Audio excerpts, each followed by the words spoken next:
स्वामी विवेकानंद का जन्म 12 जनवरी 1863 में कोलकाता में हुआ था। उनका असली नाम नरेंद्र नाथ दत्त था। उनके पिता का नाम विश्वनाथ दत्त और उनकी माता का नाम भुवनेश्वरी देवी था। इनके पिता श्री विश्वनाथ दत्त कलकत्ता हाईकोर्ट में एक प्रसिद्ध वकील थे। इनकी माता श्रीमती भुवनेश्वरी देवी धार्मिक विचारों वाली महिला थी। उनका अधिकांश समय भगवान शिव की पूजा अर्चना में व्यतीत होता था। विवेकानंद को बचपन से ही अध्यात्म की तरफ झुकाव था। नरेंद्र की बुद्धि बचपन से ही बड़ी तीव्र और परमात्मा को पाने की लालसा से प्रबल थी। सन 1871 में 8 साल की उम्र में नरेंद्र नाथ ने ईश्वर चंद्र विद्यासागर मेट्रोपॉलिटन संस्थान में दाखिला लिया।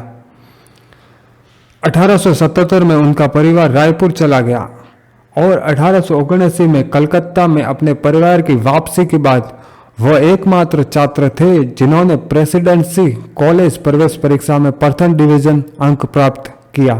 रामकृष्ण परमहंस के अनुयायी स्वामी विवेकानंद एक महान आध्यात्मिक गुरु थे। अपनी बुद्धि में व्यापक विवेकानंद ने पश्चिम तर्क, दर्शन, इतिहास, शास्त्रीय संगीत और भारतीय संस्कृत शास्त्र का अध्ययन किया। उनके शिक्षक उन्हें एक प्रभावशाली व्यक्तित्व मानते थे। 30 वर्ष की आयु में विवेकानंद ने पहली बार 1893 में शिकागो विश्व मेले के संयोजन में आयोजित विश्व धर्म संसद में एक प्रतिनिधि के रूप में संयुक्त राज्य अमेरिका का दौरा किया। अपने प्रारंभिक भाषण में उन्होंने उपस्थित जन समूह का स्वागत अमेरिकी भाइयों बहनों से किया। उपस्थित 7,000 लोगों ने 3 मिनट तक लगातार खड़े होकर तालियां बजाई। विवेकानंद ने एक संक्षिप्त लेकिन प्रभावशाली भाषण दिया जिसमें सहिष्णुता का जश्न मनाया गया और कट्टरता और उसकी बुराइयों की निंदा की गई।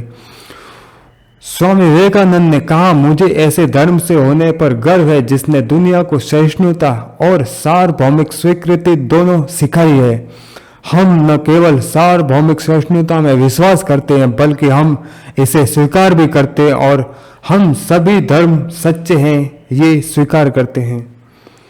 इसी क्रम में आगे बढ़ते हुए विवेकानंद ने भगवत गीता को उद्धृत करते हुए कहा, जिस प्रकार अलग अलग धाराओं का स्रोत अलग अलग स्थानों पर होता है और उनका जल समुद्र में मिल जाता है, उसी प्रकार भगवान मनुष्य का अलग अलग प्रवृत्तियों के माध्यम से जो अलग अलग रास्ते अपनाते हैं वे अलग अलग होते हैं, चाहे टेढ़े मेढ़े हो या सीधे दिखें, सभी आपकी ओर ही ले जाते हैं।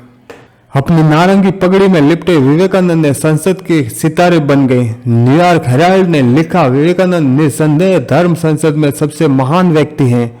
उन्हें सुनने के बाद हमें लगता है कि इस विद्वान राष्ट्र में मिशनरियों को भेजना कितना मूर्खतापूर्ण है।